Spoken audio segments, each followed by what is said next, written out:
गांधी जी का ये मानना था कि इंडिया में ब्रिटिशर्स का रूल इसलिए चल रहा है क्योंकि हम लोग उनके साथ कोऑपरेट कर रहे हैं। अगर हमने अपना कोऑपरेशन ही बंद कर दिया तो within a year or two British government would fall. Boycott of civil services exam, government offices, army, जितने भी गवर्नमेंट से रिलेटेड कोई भी सर्विसेज हैं उन सारी की सारी सर्विसेज का बॉयकॉट करना। ठीक है, अब इसके बाद अब इन सब चीज़ों को जनता को समझाने के लिए, एक्सप्लेन करने के लिए, बताने के लिए ये लोग पूरे पूरे इंडिया में टूर करना स्टार्ट किया। अल्लूरी सीताराम राजू एक ट्राइबल लीडर थे जो ये क्लेम करते थे कि उनके पास सुपर नेचुरल पावर्स हैं और वो ये मानते थे कि गांधी जी बहुत ही अच्छे इंसान हैं। ठीक है, इनका ये मानना था कि इनके पास सुपर नेचुरल पावर्स है एंड इनका ये मानना था कि he can not be killed by bullets. Withdraw करने का कारण था एक बहुत ही खतरनाक इंसिडेंट जो कि हुआ था गोरखपुर के पास, एक जगह है चौरी चौरा,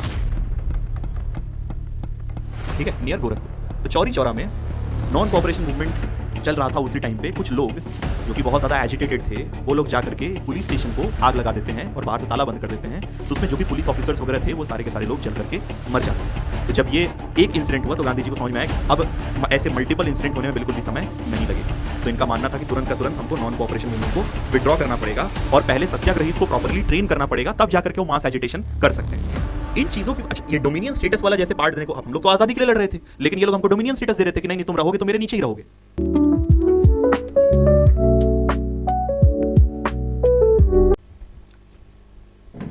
जय हिंद स्टूडेंट्स, एक बार फिर से हम लोग कॉमेट हब की तरफ से नेशनलिज्म इन इंडिया पार्ट 2 आपके सामने लेकर के आए हैं। जो भी स्टूडेंट पार्ट 1 अभी तक नहीं देखे हैं जाकर के पहले पार्ट 1 इसका देख करके आएँ और उसके बाद हम लोग आगे की कहानी प्रोसीड करेंगे। ठीक है, तो हम लोग देखो बात कर रहे थे इंडिया में नेशनलिज्म के बारे में, क्या क्या कारण थे, मेजर जो भी इश्यूज थे उन सारे इश्यूज के बारे में हम लोग बात किए थे। हम लोगों को बात करना था किसके बारे में, खिलाफत मूवमेंट के बारे में।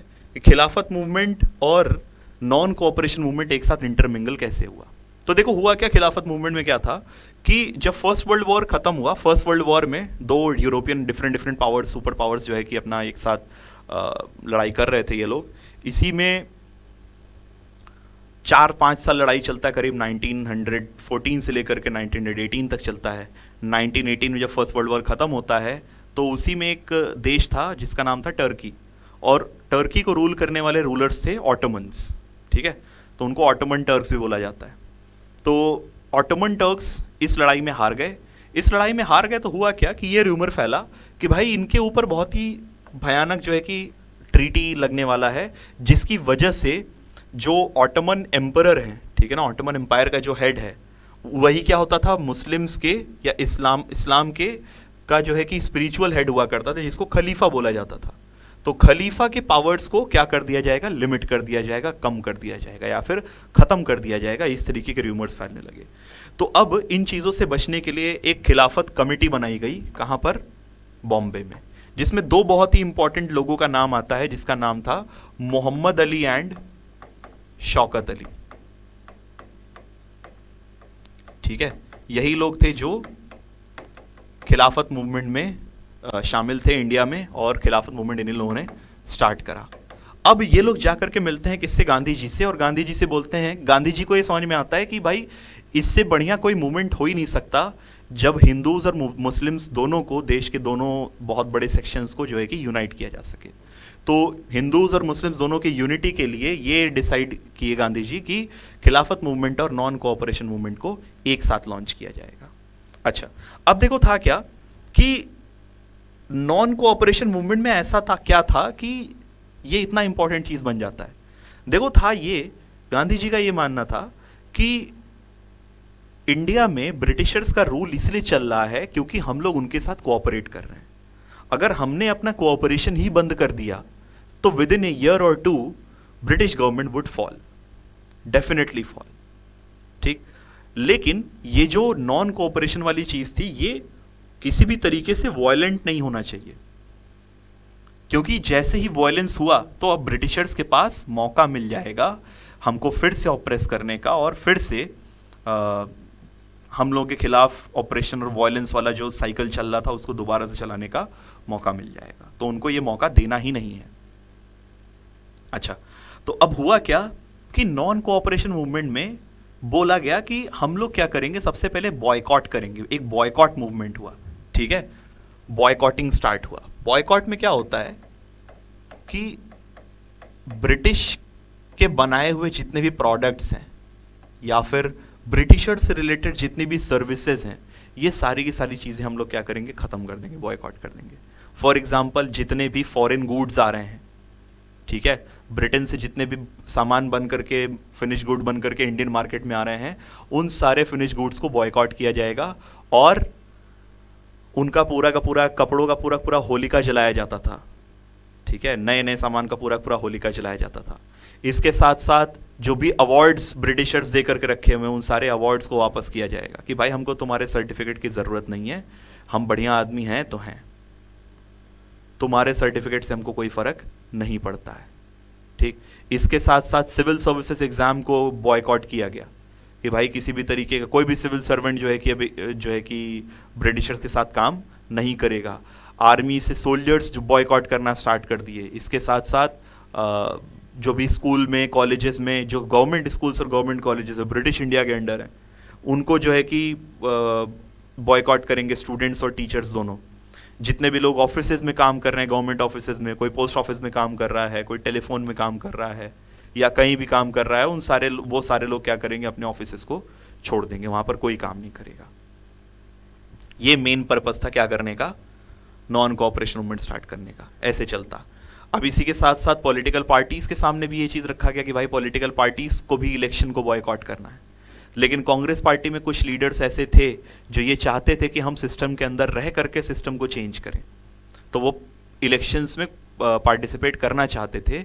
लेकिन अल्टीमेटली गांधी जी उनको कन्विंस कर लेते हैं और ये डिसाइड होता है कि भाई नागपुर सेशन में, कांग्रेस के नागपुर सेशन में दिसंबर 1920 में ये डिसाइड किया जाता है कि नॉन कोऑपरेशन एंड खिलाफत मूवमेंट, ये दोनों के दोनों मूवमेंट्स हम लोग एक साथ स्टार्ट करेंगे, ठीक है। नॉन कोऑपरेशन और खिलाफत मूवमेंट, दोनों के दोनों मूवमेंट एक साथ स्टार्ट किए जाएंगे। अब देखो इसके बाद क्या होता है, हम लोग बात करेंगे नॉन कोऑपरेशन मूवमेंट का सबसे पहले कि भाई क्या क्या इंपॉर्टेंट चीजें इसमें बताई गई। तो नॉन कोऑपरेशन मूवमेंट में one of the most important thing was, सबसे पहला कि रिटर्निंग अवार्ड्स एंड डिग्रीज। जो भी ब्रिटिशर्स अवार्ड या डिग्री दे रहे हैं इंडियंस को, वो सारे के सारे अवार्ड को इनको वापस दे दिया जाए कि भाई हमको तुम्हारे अवार्ड की जरूरत नहीं है, तुम अपना अवार्ड अपने पास रखो, ठीक है, हम तुम्हारे अवार्ड को कुछ नहीं समझते। इसके बाद ये बोला गया कि बॉयकॉट फॉरेन गुड्स, जो भी बाहर बना हुआ सामान है हम उसको क्या करेंगे, बॉयकॉट करेंगे। हम ब्रिटिशर्स का बना हुआ सामान ही इस्तेमाल नहीं करेंगे, ठीक है। इसके साथ साथ और किस चीज का boycott, boycott civil services, army, इसके अलावा गवर्नमेंट ऑफिसेज, ये जितने भी तरह के ब्रिटिशर्स से रिलेटेड जो भी सर्विसेज हैं, उन सारी सर्विसेज को भी बॉयकॉट किया जाए। Boycott of civil services exam, government offices, army, जितने भी गवर्नमेंट से रिलेटेड कोई भी सर्विसेज हैं, उन सारी की सारी सर्विसेज का बॉयकॉट करना है, ठीक है। अब इसके बाद, अब इन सब चीज़ों को जनता को समझाने के लिए, एक्सप्लेन करने के लिए, बताने के लिए ये लोग पूरे इंडिया में टूर करना स्टार्ट किए, ठीक है। पूरे इंडिया में घूमना स्टार्ट कर दिया और अपनी बातों को लोगों से एक्सप्लेन करना, बताना स्टार्ट कर दिए, ठीक। तो ये सारी चीजें नॉन कोऑपरेशन मूवमेंट में होनी चाहिए थी। इसी के साथ साथ पॉलिटिकल पार्टीज वाला भी वही सेम पॉइंट था कि पॉलिटिकल पार्टीज को भी अपने पावर को गिव अप करना पड़ेगा और किसी भी तरीके के इलेक्शन में पार्टिसिपेट नहीं करना पड़ेगा, ठीक है। तभी जाकर के सिविल डिसोबीडियंस या फिर तभी जाकर के नॉन कोऑपरेशन मूवमेंट सक्सेसफुल हो पाएगा। अब देखो इसके बाद क्या होता है। अब देखो जब नॉन कोऑपरेशन मूवमेंट लॉन्च हुआ तो डिफरेंट टाइप के लोग या डिफरेंट सेक्शन ऑफ सोसाइटी इस मूवमेंट को कैसे जो है कि देखते हैं, कैसे जो है कि परसीव करते हैं और क्या इसमें एक्शन लिया जाता है। तो सबसे पहले हम लोग बात करेंगे इसके बारे में कि मूवमेंट जो है टाउन्स में, शहरों में, ये किस फॉर्म में चल रहा था, ठीक है, कैसा चल रहा था। तो शहरों की बात करें तो यहां पर क्या था कि सबसे ज्यादा लोग जो है कि सबसे ज्यादा जुड़े हुए थे जनता से। अब देखो है क्या कि इंफॉर्मेशन को, किसी भी इंफॉर्मेशन को अगर लोगों तक पहुंचाना है तो शहरों तक पहुंचाना बहुत आसान काम होता है ना। जो उस इंफॉर्मेशन का रॉ फॉर्म है वो रॉ फॉर्म वो जो है कि शहरों में जाकर के पहुंचता है। क्यों? क्योंकि इंफॉर्मेशन डायरेक्टली एक्सेसिबल होता है लोगों को, ठीक है।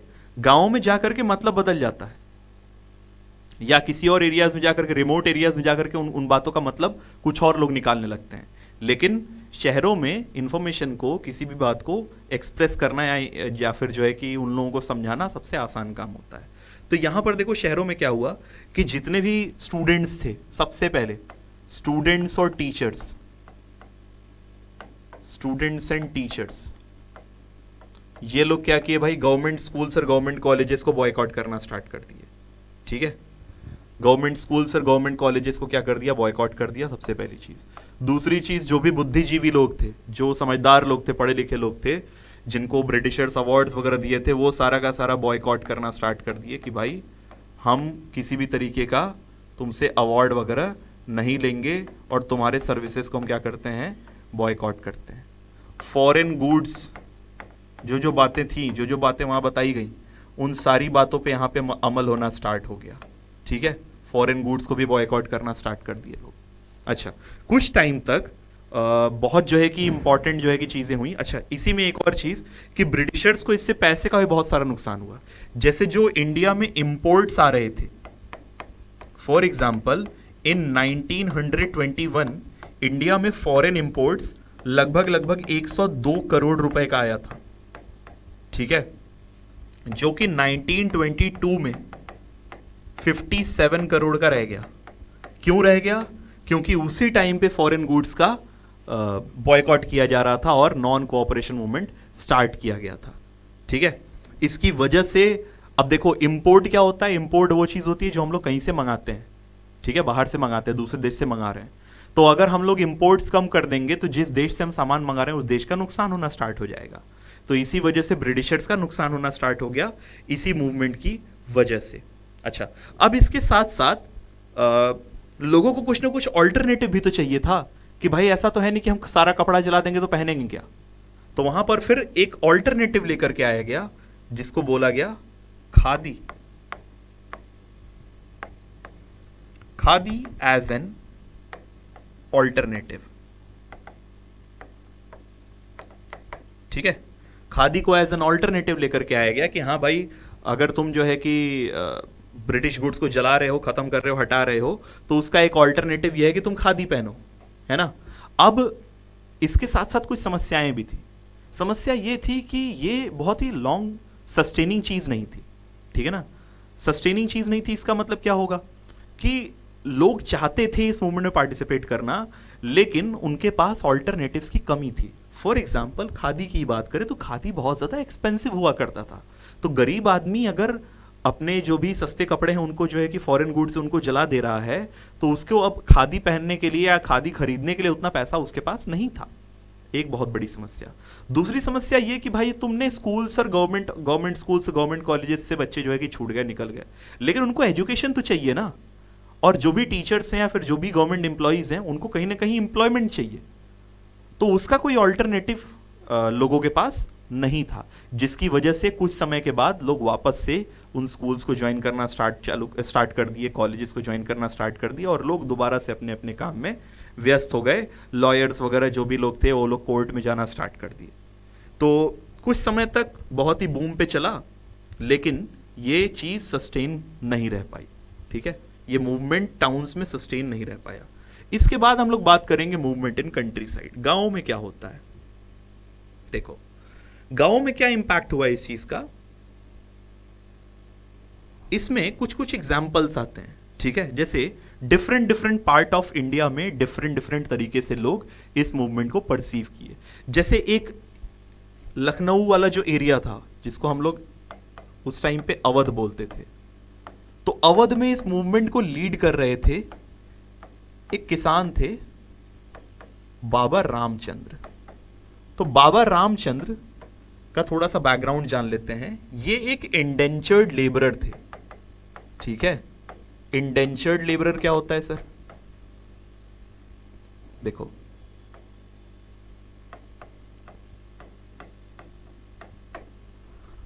ब्रिटिशर्स कुछ लोगों को लालच देते थे इस चीज का कि तुमको प्लांटेशन में काम कराने के लिए दूसरे देश लेकर के जाएंगे और तुम वहां पे जो है कि बढ़िया बढ़िया जो है कि रहना खाना सब कुछ रहेगा, फ्री रहेगा तुम्हारा, और तुमको किसी भी तरीके का कोई दिक्कत नहीं होगा, तुम्हारे आने जाने का कोई जो है कि पैसा तुमसे नहीं लिया जाएगा और कुछ समय के बाद तुम वहां से वापस आ सकते हो। लेकिन वहां जाने के बाद रियलिटी कुछ और होती थी। ये बोला जाता था कि तुमको जाने का टिकट तो तुम्हारा ठीक है हो गया, लेकिन आने के लिए तुमको पैसे की जरूरत पड़ेगी और वो पैसे तुम हमारे यहाँ काम करके जो है कि कमाओगे और हम तुमको इतना कम पैसा देंगे कि तुम्हारा पूरा जीवन इसी में बीत जाए रिटर्न टिकट खरीदने के लिए। ठीक है, तो अब इनसे क्या कराया जाता था? बेगारी कराया जाता था। बेगार क्या होता था? बिना पैसे के काम कराना।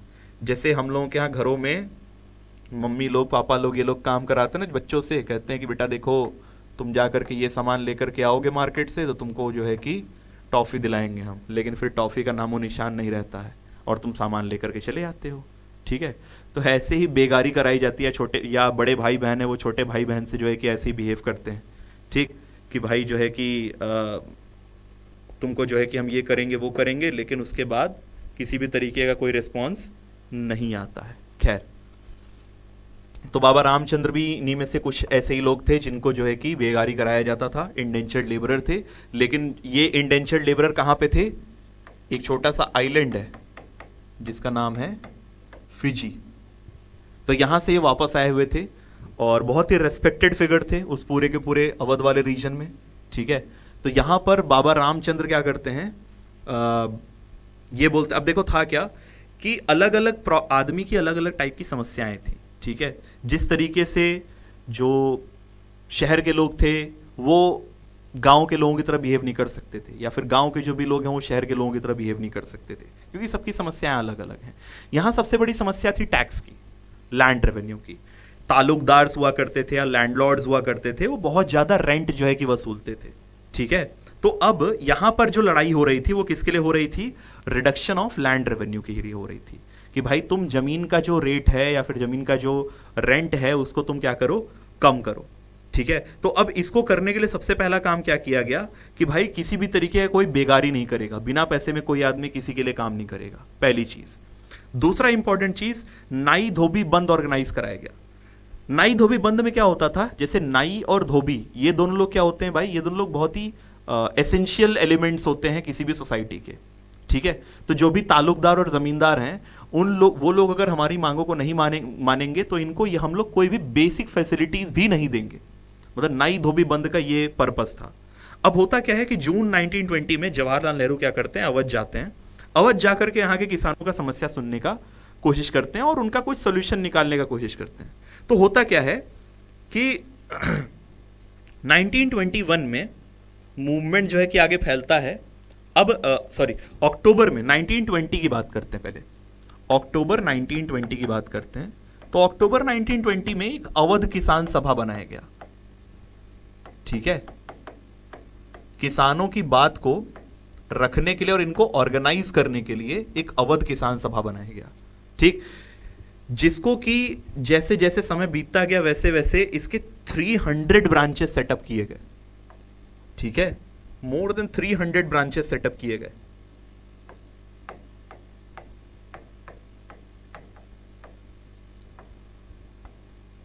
ये बहुत ही इंपॉर्टेंट पार्ट है हिस्ट्री का, non cooperation, specially non cooperation movement का, क्योंकि नॉन कोऑपरेशन मूवमेंट तभी सक्सेसफुल हो पाएगा जब देश का हर एक इंसान, देश का हर एक नागरिक इस मूवमेंट को सपोर्ट करेगा। ठीक है, और किसानों का इस चीज से जुड़ना बहुत ही इंपॉर्टेंट फैक्टर था। अब होता क्या है कि कुछ समय तक किसान जो है कि अपना पेशेंस के साथ ये सारे के सारे डिमांड्स अपनी ब्रिटिशर से मनवाने का कोशिश करते रहे, लेकिन अल्टीमेटली उनका पेशेंस लूज हुआ और जो भी तालुकदार और जमींदार थे, तालुकदार और जमींदार से इनके खिलाफ मूवमेंट स्टार्ट हो गया। ठीक है, अब इस मूवमेंट में क्या होने लगा, ये मूवमेंट वॉयलेंट हो गया। ठीक, और वॉयलेंस की वजह से महात्मा गांधी को क्या करना पड़ा भाई, ये सारी की सारी चीजों को रोकना पड़ा। यहां तक कि बहुत सारी भ्रांतियां भी फैली हुई थी, जैसे कि गांधी जी बोले हैं कि आज से तुमको किसी भी तरीके का कोई टैक्स देने का जरूरत नहीं है। इस टाइप की चीजें भी लोगों के दिमाग में फैली हुई थी क्यों? क्योंकि हम वही बोले, मिस इन्फॉर्मेशन एक बहुत ही बड़ा टूल होता है। अब ये मिस इन्फॉर्मेशन कौन फैलाया ये किसी को नहीं पता, क्या ये खुद से फैला या फैलाया गया ये किसी को नहीं मालूम था। लेकिन लोगों का ये मानना था कि गांधी जी बोले हैं कि आज से किसी भी तरीके का कोई टैक्स नहीं पे करना है, और जो गरीब लोग हैं उनके बीच में लैंड को दोबारा से डिस्ट्रीब्यूट कर दिया जाएगा, जबकि ऐसी कोई बात गांधी जी नहीं बोले थे। ठीक है, तो ये था मूवमेंट इन कंट्री साइड कि गांवों में क्या हो रहा था। इसी के साथ साथ ट्राइबल रीजन्स में या फिर जंगलों में क्या हो रहा था उस टाइम, वो भी देख लेते हैं। तो आंध्र प्रदेश में एक रीजन है गुडेम हिल्स का। ठीक है, गुडेम हिल्स इन आंध्र प्रदेश। यहां पर मूवमेंट थोड़ा अलग चल रहा था। यहां पर लोग लड़ाई कर रहे थे अपने राइट्स को लेकर के कि भाई हमको फॉरेस्ट में दोबारा से एंट्री दी जाए। ठीक है, क्यों? क्योंकि उस टाइम पे फॉरेस्ट एक्ट्स आ चुके थे जिससे कि डिफरेंट कैटेगरीज में फॉरेस्ट को डिवाइड कर दिया गया था। इसकी वजह से लोग बहुत ज्यादा नाखुश थे, स्पेशली जो ट्राइबल्स थे। तो वो ट्राइबल्स का ये मानना था कि गांधी जो है अब इसी में एक और बहुत इंपॉर्टेंट फिगर का जो है कि जिक्र है, जिनका नाम था अल्लूरी सीताराम राजू। ठीक है, आओ इनके बारे में थोड़ी बात करते हैं।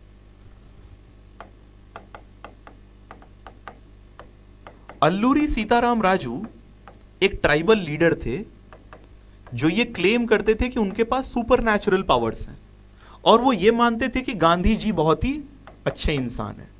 ठीक है, इनका ये मानना था कि इनके पास सुपर नेचुरल पावर्स है, एंड इनका ये मानना था कि he can not be killed by bullets.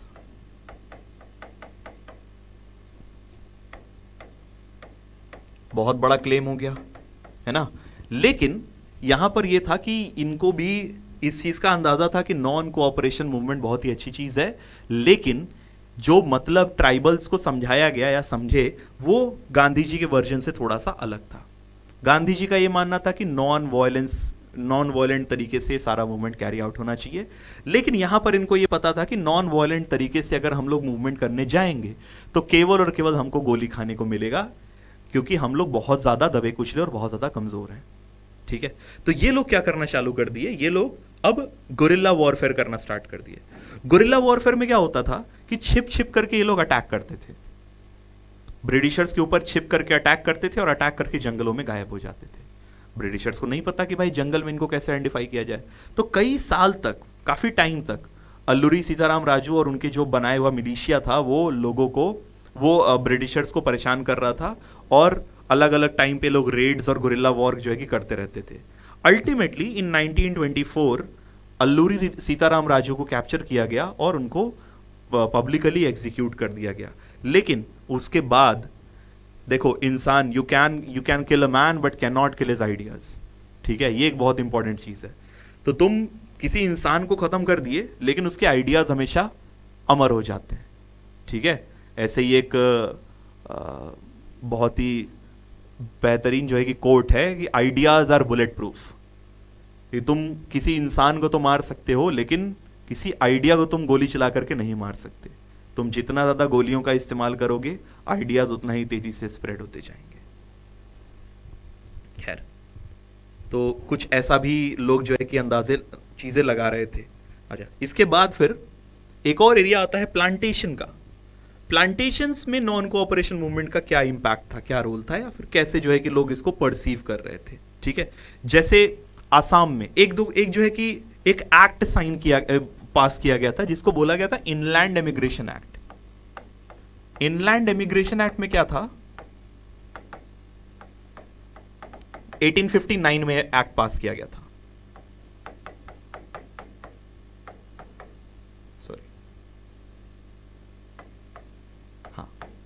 1859 में ये एक्ट पास किया गया और इससे बोला गया कि भाई वर्कर्स जो भी हैं, जो भी यहां पर प्लांटेशन में काम कर रहे हैं, वो वर्कर्स अपनी जमीन या ये जगह छोड़ करके बिना किसी परमिशन के प्लांटेशन छोड़ करके अपने घर वापस नहीं जा सकते। ठीक है, अब समस्या यह था कि इनको परमिशन भी नहीं दिया जाता था अपने घर जाने का, क्योंकि मालूम था कि भाई अगर चले गए तो इनको वापस ले आना बड़ा ही डिफिकल्ट काम होगा। ठीक, तो जब नॉन कोऑपरेशन मूवमेंट के बारे में लोग सुने तो इनका यह मानना था कि अब हमको घर जाने की आजादी मिल चुकी है। ठीक है, और जो भी लोग अपने अपने घर जाएंगे उनको उनके गांव में जमीनें दी जाएंगी। ठीक है, उनके विलेजेस में उनको जमीन दी जाएगी। और समस्या ये था कि ये लोग ये सोच करके वहां से निकले, लेकिन कोई रेलवे ट्रैक्स पे पकड़ा गया, कोई बस स्टैंड पे पकड़ा गया, और जहां जहां पर इनको पकड़ा जाता था इनको टॉर्चर किया जाता था, इनको पीटा जाता था, और वापस से उनको कहाँ भेज दिया गया, जिन प्लांटेशन पे लोग काम कर रहे थे उनको वापस भेज दिया गया। तो हम लोगों का ये सारा चीज डिस्कस करने का मेन पर्पस ये था कि हम लोगों को पता चले कि एक सिंगल जो है कि इंफॉर्मेशन है, उस इंफॉर्मेशन को इंसान अपनी अपनी प्रॉब्लम के हिसाब से परसीव करता है। ठीक है, जिसका जो जो समस्या, उस समस्या के हिसाब से इंसान उस टाइप का सोल्यूशन मांगना चाहता है, लेना चाहता है। तो नॉन कोऑपरेशन मूवमेंट को भी लोग अपने अपने तरीके से परसीव कर रहे थे। ठीक, अच्छा,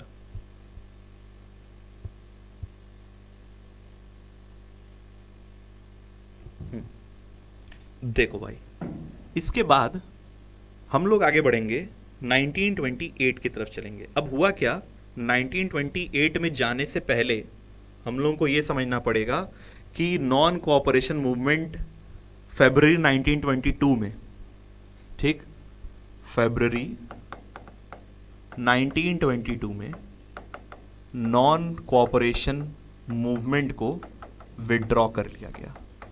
विड्रॉ करने का कारण था एक बहुत ही खतरनाक इंसिडेंट जो कि हुआ था गोरखपुर के पास। एक जगह है चौरी चौरा, ठीक है, नियर गोरखपुर। तो चौरी चौरा में नॉन कोऑपरेशन मूवमेंट चल रहा था। उसी टाइम पे कुछ लोग जो कि बहुत ज़्यादा एजिटेटेड थे, वो लोग जा करके एक पुलिस स्टेशन को आग लगा देते हैं और बाहर से ताला बंद कर देते हैं। तो उसमें जो भी पुलिस ऑफिसर्स वगैरह थे वो सारे के सारे लोग जल करके मर जाते हैं। तो जब ये एक इंसिडेंट हुआ तो गांधी जी को समझ में आया कि अब ऐसे मल्टीपल इंसिडेंट होने में बिल्कुल भी समय नहीं लगेगा। तो इनका मानना था कि तुरंत का तुरंत हमको नॉन कोऑपरेशन मूवमेंट को विड्रॉ करना पड़ेगा और पहले सत्याग्रही को प्रॉपरली ट्रेन करना पड़ेगा, तब जाकर के वो मास एजिटेशन कर सकते हैं। ठीक है, अब समस्या ये हुआ कि 1920s का जो टाइम था, 20s के बाद का जो टाइम था, वो देश में थोड़ा और भूचाल लेके आया था। क्यों भूचाल लेकर के आया था? क्योंकि अब मल्टीपल रीजन्स में क्रॉप फेलियर होना स्टार्ट हो गया। इसके साथ साथ एग्रीकल्चर या फिर जो भी खेती वाला वो था सेक्टर था, वो बहुत ज़्यादा जो है कि इससे अफेक्ट होता है। ठीक है, मार्केट जो है कि पूरा पूरा कोलैप्स हो गया और एग्रीकल्चरल प्रोडक्ट्स का प्राइसेस बहुत तेज़ी से डिक्लाइन होने लगे। ठीक है, और लगभग ये 1930s तक चला। तो 10 साल करीब करीब इस तरीके से सिचुएशन रही, बहुत ही वर्स्ट सिचुएशन थी। अब इसके बाद देखो क्या होता है कि ब्रिटेन में गवर्नमेंट में चेंज होता है। ठीक है, तो वहां का प्राइम मिनिस्टर जो था उसका नाम था टोरी। ठीक, तो टोरी गवर्नमेंट ने यह आइडेंटिफाई किया कि हमको क्या करना है, एक नया जो है कि सिस्टम लेकर के आना है। ठीक है ना, इंडिया को गवर्न करने के लिए हम लोग एक नया सिस्टम लेकर के आएंगे। नया सिस्टम लेकर के आने के लिए पहले हम लोग यहां पे कुछ लोगों को भेजेंगे, एक कमीशन भेजेंगे। ठीक है, एक वहां पर जो है कि ब्रिटिश ऑफिशियल था जिसका नाम था सर जॉन साइमन, है ना। उसी को वही क्या किया, उसको बोला गया कि भाई तुम एक काम करो, तुम एक कमीशन हेड करो जिसको बोला गया साइमन कमीशन, और तुम इंडिया जाकर के आइडेंटिफाई करो कि इंडिया में जो भी प्रॉब्लम्स हैं उसको हम लोग और कैसे रिजॉल्व कर सकते हैं, एडमिनिस्ट्रेशन को और कैसे बेटर बना सकते हैं। अब अच्छी बात है भाई अगर तुम इतना ध्यान दे रहे हो तो, ठीक है। तो जब अच्छी बात है तो अब इसमें समस्या क्या था? समस्या ये था कि इस कमीशन में, ये कमीशन बना इंडियंस के लिए, लेकिन इस कमीशन में एक भी इंडियन नहीं था, कोई इंडियन लीडर नहीं था, किसी से कंसल्ट नहीं किया गया, किसी भी यहां के लीडर को बुला करके नहीं पूछा गया कि भाई तुमको इसकी जरूरत है भी कि नहीं है। तो मेन पर्पस क्या था साइमन कमीशन का? ये स्टैब्लिश करना। अब उस टाइम पे सत्याग्रह वगैरह बहुत ज्यादा तेजी से हो रहा था, तो उनका मेन पर्पस था ये स्टैब्लिश करना कि हम कितने अच्छे तरीके से और कितने बेटर तरीके से प्रोटेस्ट को हम लोग दबा सकते हैं। ठीक है, साइमन कमीशन का ये मेन पर्पस था कि यहां पर जा करके इनको पता करना था कि हम प्रोटेस्ट को और कितने अच्छे तरीके से दबा सकते हैं, इफेक्टिवली सप्रेस कर सकते हैं।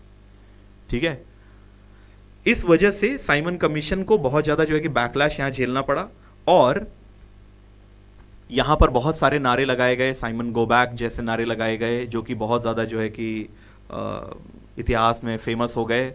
इन्हीं चीजों को देखते हुए हम लोगों के यहाँ बहुत बड़े बड़े रेवोल्यूशनरीज ने जन्म लिया। For example Bhagat Singh, Lala Lajpat Rai Simon commission को का अपोज करते करते जो है कि शहीद हुए। उनको जो है कि लाठियों से पीटा गया और उसके बाद फिर उनकी डेथ हो गई थी। और इस चीज़ से प्रेरित होकर के पंजाब में भगत सिंह जैसे जो है कि नेशनलिस्ट लीडर्स ने अपना जो है कि कमान संभाला और चीज़ें जो है कि डिफरेंट डिफरेंट तरीके से अनफोल्ड हुई। खैर, हम लोग उसके बारे में बात करेंगे बाद में। तो हाँ, साइमन कमीशन को बॉयकॉट करने के लिए जितनी भी पॉलिटिकल पार्टीज थी इंडिया में, वो सब ने क्या किया भाई, वो सब ने बोला कि भाई ऐसा है कि ये कमीशन हमारे किसी काम का नहीं है और इस कमीशन को वापस लो। ठीक है, इनका कोई काम नहीं है, आकर के फालतू का फिर नियम कानून बनाएंगे और हम लोगों का इसमें कोई पार्टिसिपेशन नहीं है, जो कि सबसे खतरनाक चीज है। ठीक है, क्योंकि अगर तुम इंडियंस के लिए तुम कुछ करना चाह रहे हो तो तुमको इंडियंस को उस चीज में शामिल करना पड़ेगा, डिसीजन मेकिंग का पार्ट बनाना पड़ेगा। अच्छा, अब इसके बाद उसी टाइम पे जो वॉइस ऑफ इंडिया का था वो था लॉर्ड इरविन। ठीक है, तो लॉर्ड इरविन ने एक जो है कि प्रपोजल रखा या घोषणा की, एक तरीके से प्रपोजल ये क्या ही रखेंगे, ये अपने जो है कि बाप की जागीर की तरह देश को चला रहे थे। तो अक्टूबर 1929 में इन्होंने एक चीज प्रोक्लेम की कि इंडिया को हम लोग क्या देंगे, एक डोमिनियन स्टेटस देंगे। अच्छा, अब ये नई चीज आ गई, ये क्या होता है बताते हैं। इंडिया को क्या मिलेगा, डोमिनियन स्टेटस मिलेगा। अच्छा, डोमिनियन स्टेटस में क्या था कि कुछ सेक्शंस में इंडिया को हम लोग क्या करेंगे भाई, सेल्फ रूल वाली चीज देंगे, सम सेक्शंस ओनली। ठीक है, पूरी तरीके से, लेकिन इंडिया फिर भी किसके कंट्रोल में रहेगा, ब्रिटिशर्स के कंट्रोल में रहेगा। अच्छा, इन चीजों की, अच्छा ये डोमिनियन स्टेटस वाला जैसे पार्ट देने को, अब हम लोग तो आजादी के लिए लड़ रहे थे, लेकिन ये लोग हमको डोमिनियन स्टेटस दे रहे थे कि नहीं नहीं तुम रहोगे तो मेरे नीचे ही रहोगे। ठीक है, तुमको लगेगा ऐसा कि हाँ तुम अपने लिए काम कर रहे हो, लेकिन ऐसा कोई बात नहीं था। कांग्रेस और जो भी पॉलिटिकल पार्टीज थी वो इन चीजों से संतुष्ट नहीं थी। तो भाई अब इन्होंने बोला कि ऐसा है कि अब तुम लोग जो है कि इस तरीके से केवल और केवल हम लोगों को बेवकूफ बना रहे हो। ठीक है, तो दिसंबर 1929 में कांग्रेस का एक और सेशन होता है, जिसको प्रेसाइड कर रहे थे कौन, जवाहरलाल नेहरू। ठीक है, और उन्हीं के साथ थे कौन, सुभाष चंद्र बोस। इन लोगों ने मिलकर के ये डिसाइड किया कि कांग्रेस का एक सेशन होगा कहां पे, लाहौर में। लाहौर सेशन हुआ था। तो लाहौर सेशन में ये डिसाइड हुआ कि अब हम लोगों को कोई डोमिनियन स्टेटस वगैरह नहीं चाहिए भाई, हम लोगों को अब चाहिए पूर्ण स्वराज। यहां पर सबसे पहले यह डिक्लेयर हुआ कि अब अपने को क्या चाहिए, पूर्ण स्वराज चाहिए, मतलब कंप्लीट इंडिपेंडेंस फ्रॉम ब्रिटिश। ठीक है, हम तुम्हारे गुलाम अब नहीं रहेंगे और हम अपने आप को रूल करने के लायक हैं। हमारे पास ऐसे लोग हैं, हमारे जनता में इतना जो है कि विश्वास है हमको कि हम खुद से अपने आप को रूल कर सकते हैं। और 26 जनवरी 1930, 26 जनवरी 1930 को यह डिक्लेयर किया गया कि यह इंडिया का इंडिपेंडेंस डे बनेगा। ठीक है, अच्छा अब यहां पर बात अब आगे बढ़ चुकी है। बात अब जो है कि छोटी बात अब ये नहीं रह गई, अब हम लोग पूरा का पूरा सीधे सीधे ब्रिटिश गवर्नमेंट के खिलाफ आ चुके हैं। ठीक है, तो अब देखो इसके बाद क्या होता है। यहां तक की कहानी तो साइमन कमीशन तक थी। इसके बाद देखो क्या होता है। इसके बाद एक बहुत इंपॉर्टेंट चीज होती है, सॉल्ट मार्च। अब हम लोग धीरे धीरे बढ़ रहे हैं किसकी तरफ, नॉन कोऑपरेशन से बढ़ रहे हैं आप लोग सिविल डिसोबीडियंस की तरफ। डिसोबीडियंस मतलब हम तुम्हारी बात मानेंगे ही नहीं। अभी तक हम तुम्हारी चीजों को बॉयकॉट कर रहे थे, लेकिन अब जो तुम नियम कानून बनाए हो, हम उन नियम कानून को तोड़ेंगे। उनको हम फॉलो नहीं करेंगे, हम उनको उस नियम कानून को अब तोड़ेंगे। ठीक है, तो अब देखो होता क्या है, सबसे अब 31 जनवरी 1930 को गांधी जी क्या करते हैं, लॉर्ड इरविन को एक लेटर लिखते हैं। ठीक है, ही मतलब कौन, गांधी जी की बात हो रही है। ठीक, अब इसमें क्या किया गया, इसमें ये इनके सामने 11 डिमांड्स रखते हैं, 11 डिमांड्स रखते हैं। ठीक, अब इन 11 डिमांड्स में से एक डिमांड ऐसा था कि भाई तुमको क्या करना है, सॉल्ट लॉ, जो सॉल्ट टैक्स है, देखो ब्रिटिश गवर्नमेंट ने सॉल्ट के ऊपर भी टैक्स लगा के रखा हुआ था, जबकि सॉल्ट क्या है, एसेंशियल आइटम है। जितने भी लोग हैं पूरे के पूरे इंडिया में, वो सारे के सारे लोग किसी न किसी शेप या फॉर्म में सॉल्ट कंज्यूम कर रहे हैं, चाहे गरीब हो चाहे अमीर हो, तो उस पर टैक्स लगाने का कोई सेंस नहीं बनता, जो कि एसेंशियल आइटम है। ठीक है, और इसका प्रोडक्शन भी कंट्रोल कौन कर रहा था, ब्रिटिशर्स ही कर रहे थे। इनका यह मानना था कि केवल और केवल ब्रिटिश कंपनीज ही सॉल्ट मैन्युफैक्चर कर सकती है इंडिया में, और कोई मैन्युफैक्चर नहीं कर सकता है। तो अब हुआ क्या कि महात्मा गांधी ने एक लेटर लिखा और एक अल्टीमेटम दिया और बोला कि ऐसा है कि अगर ये 11 डिमांड्स तुम अगर नहीं मानते हो, ठीक है, तुमको 11 मार्च तक का टाइम देते हैं।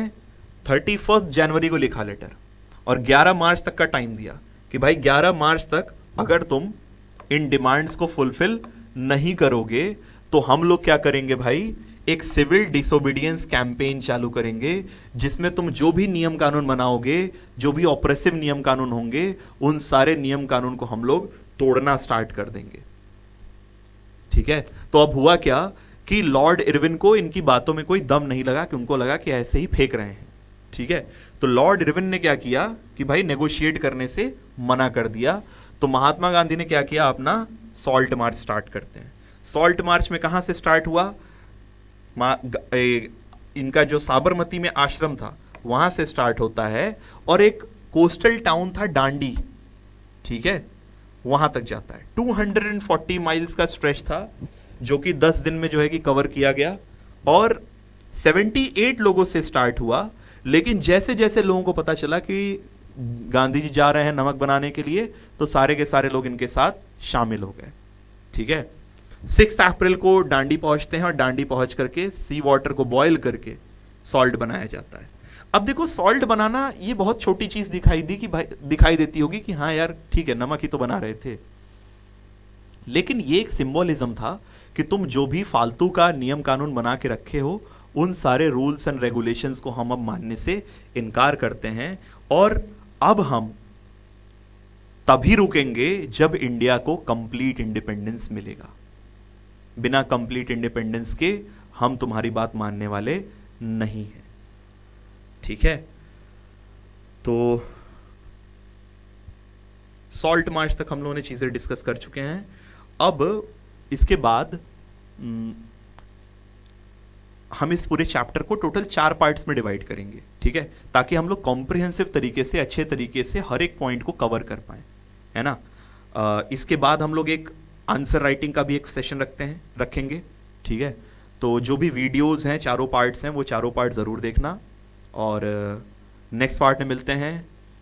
फिर देखते हैं सिविल डिसोबीडियंस मूवमेंट में क्या हुआ, क्या पॉजिटिव्स थे, क्या नेगेटिव्स थे। देखो कोई भी चीज़ है, कोई भी इवेंट हिस्ट्री में हो रहा है, उसके कुछ पॉजिटिव्स और कुछ नेगेटिव्स हमेशा होंगे, ठीक। तो किसी को भी हम लोग एब्सोल्यूट 1 या 0 की तरह लेकर के नहीं चलते हैं, ठीक है। कोई चीज़ हुई तो बहुत अच्छी हुई या बहुत ख़राब हुई, ठीक। हर चीज़ में से कुछ ना कुछ कमियां, कुछ खामियां हमेशा निकलती हैं, ठीक है। तो थर्ड पार्ट के लिए बिल्कुल जो है कि कोई बिल्कुल भी देरी नहीं होगी, तुरंत हम लोग थर्ड पार्ट भी लॉन्च करेंगे। और जो भी फर्स्ट पार्ट नहीं देखा है, मैं फिर से रिपीट कर रहा हूँ, जो भी फर्स्ट पार्ट नहीं देखा वो फर्स्ट पार्ट वीडियो को जाकर के ज़रूर देखे। पूरा कॉम्प्रहेंसिव मटेरियल है, इसके बाहर से कुछ भी नहीं आना है, ठीक। आराम से वीडियोस को देखो, वीडियोस को देखने के साथ जो भी कोशिश करो कि 1 पेजर नोट बनाने का। 1 पेजर नोट मतलब जो भी इंपॉर्टेंट बातें पूरे चैप्टर की, उसको एक सिंगल A4 शीट में कवर करो, ख़त्म करो, ठीक है, ताकि तुमको रिवाइज करने में आसानी हो।